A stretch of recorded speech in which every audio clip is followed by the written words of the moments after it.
Hello प्यारे बच्चों, स्वागत है आपका अपने YouTube चैनल हिंदी की पाठशाला में। बच्चों, कल हमने सूरदास के विषय में और एक पद की व्याख्या की थी। आज जो बचे हुए 3 पद हैं उनकी व्याख्या करेंगे। अगर आपको पिछली वीडियो देखनी है, भाग 1 की वीडियो देखनी है, तो आप डिस्क्रिप्शन बॉक्स में लिंक दिया गया है, उसमें देख सकते हैं। और अगर आपको कोई संशय है तो कमेंट बॉक्स में कमेंट करें। तो शुरू करते हैं अगले पदों की व्याख्या। तो बच्चों, दूसरा पद शुरू करते हैं। क्या कहती हैं गोपियाँ? मन की मन ही मांझ रही, कहिए जाई कौन पैदो नाही परत कही। क्या कहती हैं कि जो हमें बात कहनी थी श्री कृष्ण से, जो हमें उनसे साझा करनी थी, वह तो हमारे मन के अंदर ही रह गई है। कहिए जाई कौन पैदो, की हो दो किससे कही जाए। कहिए जाई कौन, कौन का मतलब होता है किससे, कि किससे कही जाए। नहीं परत कही, परत का मतलब होता है बच्चों दूसरा, कि यह ऐसी बात है हमारे मन में जो दूसरों से नहीं कही जा सकती। इस प्रकार से वो दो पर व्यंग्य करती हैं कि तुम तो प्रेम का अर्थ ही नहीं समझते हो। श्री कृष्ण से हमने प्रेम किया है, इसलिए जो बातें हम उनसे कह सकती हैं, हम आपको उसका पात्र नहीं मानती हैं। अवधि आधार आस आवन की तन मन विथा सही। क्या कहती हैं कि हमें तो उनके जो आने का इंतजार था अब तक। अवधि, अवधि का मतलब होता है समय, आधार का मतलब आधार, आस का मतलब आश, आशा, आवन की आने की जो उनके आने की जो आस हमारे अंदर जगी हुई थी, जो हमें उनके आने के समय की जो आश थी हमारे अंदर, तन मन विथा सही, उसी के कारण हमने मानसिक शारीरिक जो विथा है, पीड़ा है, उसको हम सहन कर रही हैं। कि एक उसके आने की आस से ही हम जीवन में जितने भी कष्ट हमारे तन मन में आ रहे हैं, हम उनको सहन कर रहे हैं। अब इन योग संदेशनी सुनी सुनी बिरहनी बिरह दही। क्या कहती हैं कि अब तक तो हमें उनके आने की आस थी कि कभी ना कभी श्री कृष्ण आएंगे और हमारे जो मन की पीड़ा है उसको दूर करेंगे, लेकिन अब इन योग संदेशनी सुनी सुनी, जो तुम ये योग संदेश हमें सुना रहे हो, इस योग संदेश को सुनी सुनी, सुनी सुनी का मतलब होता है सुन सुन करके। विरहिनी, विरहिनी कौन है? जो विरह में दुखी है, अर्थात वियोगिनी, जो श्री कृष्ण के वियोग से दुखी हैं, ऐसी गोपियाँ। अपने लिए ये शब्द उन्होंने प्रयुक्त किया है। विरहिनी विरह दही, ऐसी विरहनियों की, ऐसी वियोगिनी जो हैं उनकी विरह, जो विरह का, वियोग का जो दुख है, दही, वह और भी बढ़ गया है। कि अब इस योग संदेश को सुन सुन के वियोगिनी जो है, उनका जो वियोग का कष्ट है, दही और भी बढ़ गया है। चाहती हुतऊं गुहारी जित ही तय उत तय दार बही। क्या कहती हैं कि जिस दिशा से, अर्थात जिस तरफ से जो गोपियां हैं वे गुहार लगाना चाहती हैं, अर्थात उनको बुलाने की जो गुहार है, आवाज़ देना चाहती हैं उनको बुलाने के लिए, उत तय दार बही, उसी दिशा से क्या हुआ? धार बही, जो ये संदेश रूपी धार है वह बह निकली है, अर्थात उस दिशा से हमें योग का संदेश मिल गया। सूरदास अब धीर दरही क्यों मर्यादा न लही। सूरदास जी क्या कहते हैं कि अब धैर्य, धीर का मतलब होता है धैर्य, अब हम क्यों धैर्य धरें, अर्थात अब हम क्यों धैर्य धारण करें, मर्यादा न लही, जब उन्होंने ही मर्यादा छोड़ दी है, अर्थात जब उन्होंने ही मर्यादा का पालन नहीं किया है, तो अब हम क्यों धैर्य धरें। इसके बाद तीसरा पद है, हमारे हरि हारिल की लकड़ी, मन क्रम वचन नंद नंदन उर, यह दृढ़ करी पकड़। क्या कहती हैं गोपियाँ कि जो हमारे हरि हैं, हरि का मतलब यहाँ पे है बच्चों श्री कृष्ण, कि हमारे जो हरि हैं हमारे लिए हारिल की लकड़ी के समान है।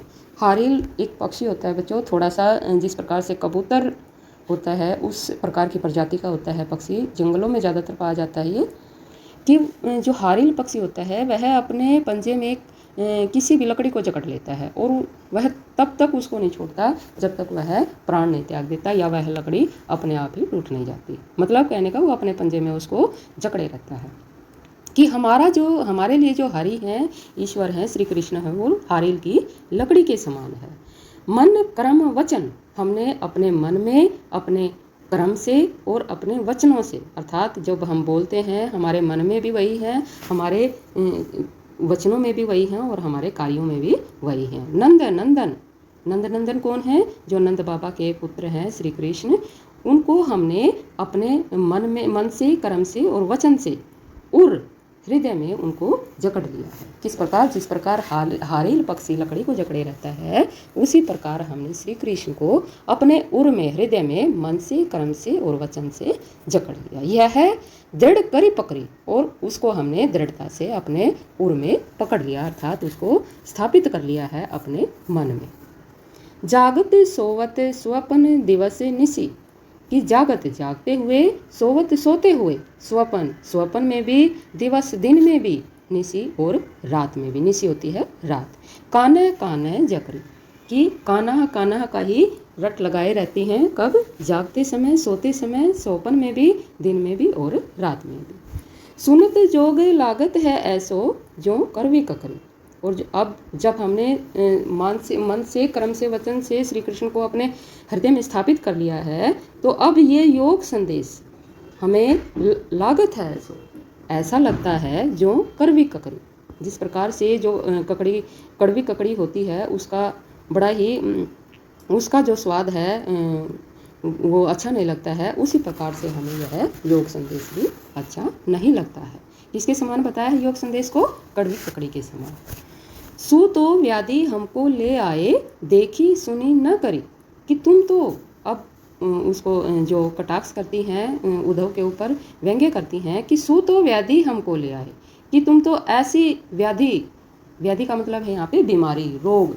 यहाँ पर योग संदेश को रोग कहा गया है गोपियों के द्वारा, कि तुम तो ऐसी व्याधि अर्थात ऐसा योग रूपी रोग हमको ले आए, हमारे लिए ले आए हो, जिसे देखी हमने कभी ना तो ऐसा रोग देखा है, ना सुनी, ना कभी सुना है, ना करी, और ना हम कभी भी इसको करके देखा है, या हमने कभी इसको प्रयोग में लाए हैं।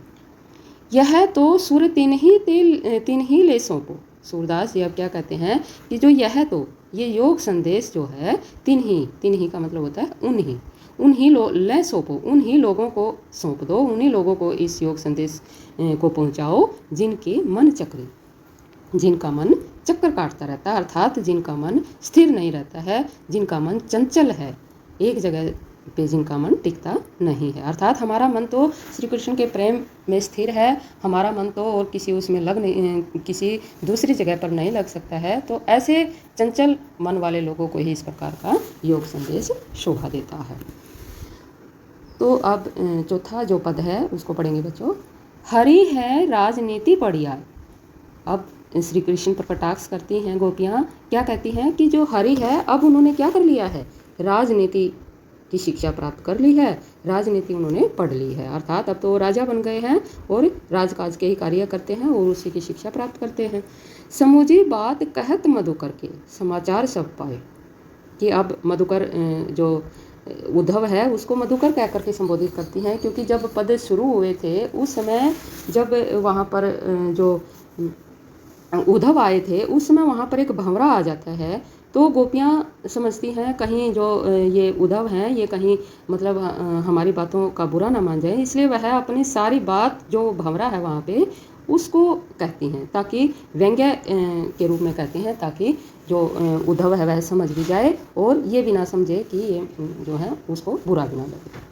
तो इसलिए मधुकर जो भंवरा है उसको इस प्रकार से व्यंग्य भरी बातें कहती हैं। हमें क्या कहती हैं? समूझी बात कहत मधुकर के, कि हम सारी बात जो है वो समझ गई है।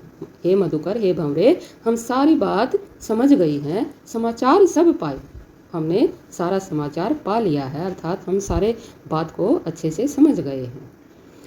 एक अति चतुर होते पहले ही, कि श्री कृष्ण एक तो पहले ही चतुर होते, बहुत ही पहले ही चालाक थे, अब गुरु ग्रंथ पढ़ाए। गुरु का मतलब यहाँ पर बड़े, यानी बड़े बड़े जो ग्रंथ होते हैं, अब उन्होंने गुरु ग्रंथ पढ़ाए, अब उन्होंने बड़े बड़े ग्रंथ भी पढ़ लिए हैं। बड़ी बुद्धि जानी जो उनकी, जोग संदेश पठाए। बड़ी का मतलब बढ़ चुकी है, बुद्धि जानी हम समझ गए हैं कि अब उनकी जो बुद्धि है वह बढ़ चुकी है, अर्थात वे बुद्धिमान हो चुके हैं। योग संदेश पठाए, इसलिए योग संदेश पढ़ाने के लिए हमें हमारे पास आपको भेज दिया है, अर्थात हमारे पास योग संदेश भेज दिया है, क्योंकि वो बुद्धिमान हो गए हैं। अब इस प्रकार वो भले लोग आगे के पर हित डोलत जाए। क्या कहती हैं गोपियाँ कि हे उद्धव, जो आगे के पहले के जो लोग थे बड़े ही भले होते थे, परहित डोलत जाए। परहित का मतलब होता है दूसरों की भलाई के लिए। डोलत जाए, डोलते रहते थे, घूमते रहते थे। अर्थात पहले के लोग दूसरों की भलाई के लिए ही घूमते रहते थे। अब अपने मन फेर पाही, चलत जो होते चुराही, कि अब अपना मन हमने दोबारा से पाही प्राप्त कर लिया है। चलत जो, चलते समय जो हुतई चुराई, जो उन्होंने चुरा लिया था उसको हमने फिर से प्राप्त कर लिया है। अर्थात हम समझ चुके हैं कि अब हमें भूल जाना चाहते हैं श्री कृष्ण जी, इसलिए हम अब अपना जो मन है उनसे वापस ले लें। अर्थात जो उन्होंने मन चुराया था हमारा, अब हमने उसको दोबारा से प्राप्त कर लिया है। ते क्यों अनिति करें, वे क्यों इस प्रकार की जो अनिति है, बुरा काम है, गलत काम है, करें आपनु, स्वयं जो स्वयं ही वे इस प्रकार का गलत काम क्यों कर रहे हैं। जे और अनिति छुड़ाए, जो औरों से बुरे काम छुड़वाते थे, अर्थात अनिति करने से रोकते थे दूसरों को, वही अब उसी प्रकार की अनिति अपने आप कर रहे हैं। राज धर्म तो यह है, सुर जो प्रजा न जाहि सताए। सूरदास जी क्या कहते हैं कि राज धर्म, राजा का जो धर्म है वो तो यही होता है कि जो प्रजा को नहीं सताते हैं, अर्थात प्रजा को कष्ट नहीं देते हैं। अर्थात कहने का मतलब यहाँ पर क्या है कि जो श्री कृष्ण दूसरों से अनिति छुड़वाते थे, गलत काम करने से दूसरों को रोकते थे, अर्थात हमने उनसे प्रेम किया है, वे भी हमसे प्रेम करते थे, लेकिन अब हमसे दूर चले गए हैं और ऊपर से इस प्रकार का योग संदेश हमारे लिए भेज दिया है, तो ये तो राजा का धर्म नहीं होता है। प्रजा को जो राजा है वह नहीं सताते हैं, कष्ट नहीं देते हैं, तो इस प्रकार से गोपियाँ व्यंग्य में ही सारी बात कह देती हैं।